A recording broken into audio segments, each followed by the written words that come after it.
Welcome back, everyone. We are in episode 2 of Building Blocks. Here with me again, we have Hafez, Mr. Cool Guy of Cradle. He's the head of legal. Today, we are picking up where we left the other day, and we are going to dive deeper. Can you highlight some of the special incentives or grants that are available for Malaysian startups here? To answer your question, bro, there's so much.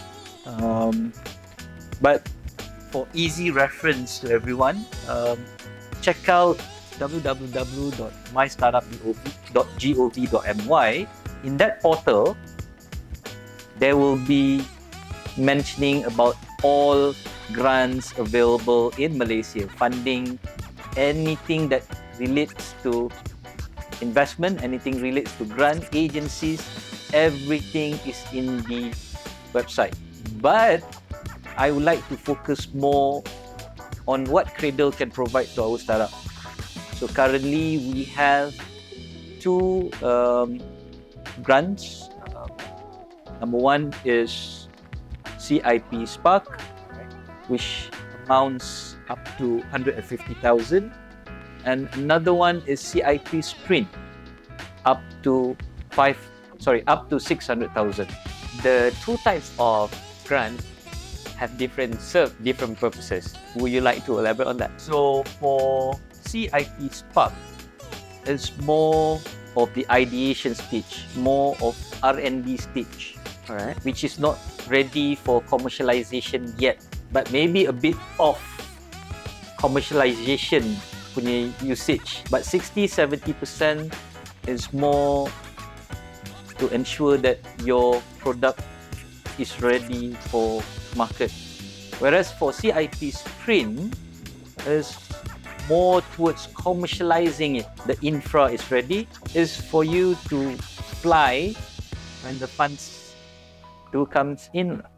Can you share on what should the startups expect after they've done the application process? So there will be several pitching that needs to be conducted up until the big approval, the grant and investment committee approval. So that's the final approval. But the end would be at the board grant and investment committee. So should the recipient succeed until the last approval, then it will go to my jurisdiction. So basically, the basic flow, I think number one, we will issue out the letter of offer. So in that letter of offer, it will state all the T&Cs of our funding program.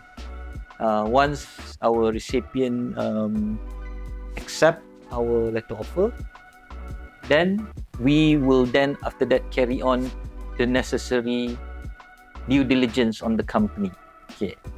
So this due diligence is part of our principle of ensuring governance on the company at all times. So we will check in and out about the company. If there are any creditors, if there's any issue, is there any IP problem, is there any legal suit. So from that due diligence, we will know to what level the company in. Out of 1,000 startups that apply for Cradle grants, what are the success rate? Would you say roughly? I think almost 90%. Oh, so it's actually quite good, right? I mean, it's great. It's great, but I do believe, because I've been hearing in the market that Cradle's due diligence is one of the toughest. Once you gotten Cradle punya funding, you have an advantage outside there, especially when it comes to meeting investors. Investor that normally with Cradle, they know that in a way Cradle have filtered out all these companies for them to easily invest without needing to think twice, because we have done the deep part of ensuring that company is fantastic. So this is actually interesting because you mentioned that Cradle's due diligence is one of the toughest in the startup game. But at the same time, you also mentioned that the success rate of These applicants are 90%. So Correct. what happens to that 10%? Why did they fail? The number one reason why sometimes due diligence fail is they fail to show their rights over the product. When we do due diligence, we will go and check all documentations and they need to provide us everything should there be an issue. So when it comes to IP issue, when we provide documents, they can't provide.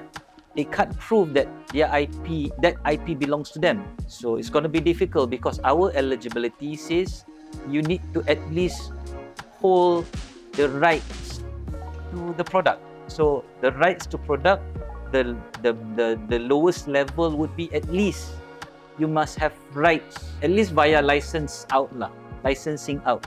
So the number two reason company did not manage to pass our DUD is since incorporation date, no audited account at all. At least the responsibility of a company is to submit the necessary documents to SSM to have the audited account ready. Then we can look at the numbers. We can justify whether they are within the eligibility or not. Failure to provide audited account, which we use it to check the financial part, fail because they simply do not have that. So these are some of the examples of the due diligence finding, the red flags we call it. You've been with Cradle for 8 years and I'm sure you've seen a lot of startups fail. Why? Number three reason why startup fail is investment. Premature investment is something that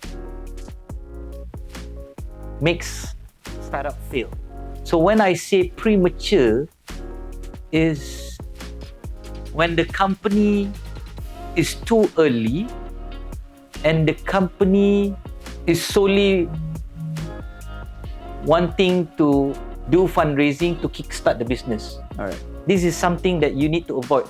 You are hoping for someone to invest in you at the super early stage and to kickstart your business without you putting anything. When you don't have traction yet, when you don't have revenue yet, but you are hoping for someone else to put money to kickstart your business, then it will put a lot of stress. If you find an investor that can open up doors, that can understand the situation of startups when you don't have anything yet, then you're fine. Tapi ada investor ni yang they don't care about your problem, they don't care about the startup level that you are into. You accept the funding at early stage, but then the investor put unreasonable punya timeline. Okay, I give you this money, you don't say much, by the end of 11th month or 12th month, I want it to be profit and I want my money to be paid back. There are investors outside there like that. Few startup yang I nampak when at the super early stage, they will burn out. When they burn out, they will have no passion to continue. For me, premature investment can lead to something yang of not a good situation if you don't find a compatible punya investor lah. Receiving investment at the state where you are not yet ready. Correct. So you tend to struggle in meeting deadlines, meeting targets. Correct. And you'll lose your passion. For me, if you focus on establishing the foundation, make sure that everything is put in place, the infra of the business is ready. So at least you have skin in the game, you have something that you've put in, and when potential investors come in, hey, yes, you might give me the money, but I have built something here. So that is number 3 reason why startup fail, premature investment.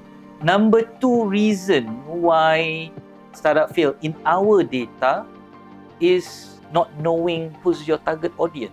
Whether it's B2B or B2C, you need to know whether your end market, your target audience is retailers, vendors, businesses. You need to know. If you fail to identify that, don't be surprised at the end of the day if the product is world class, first of its kind in the world, but no take-up. Because when you design it, you do not know who's your target audience.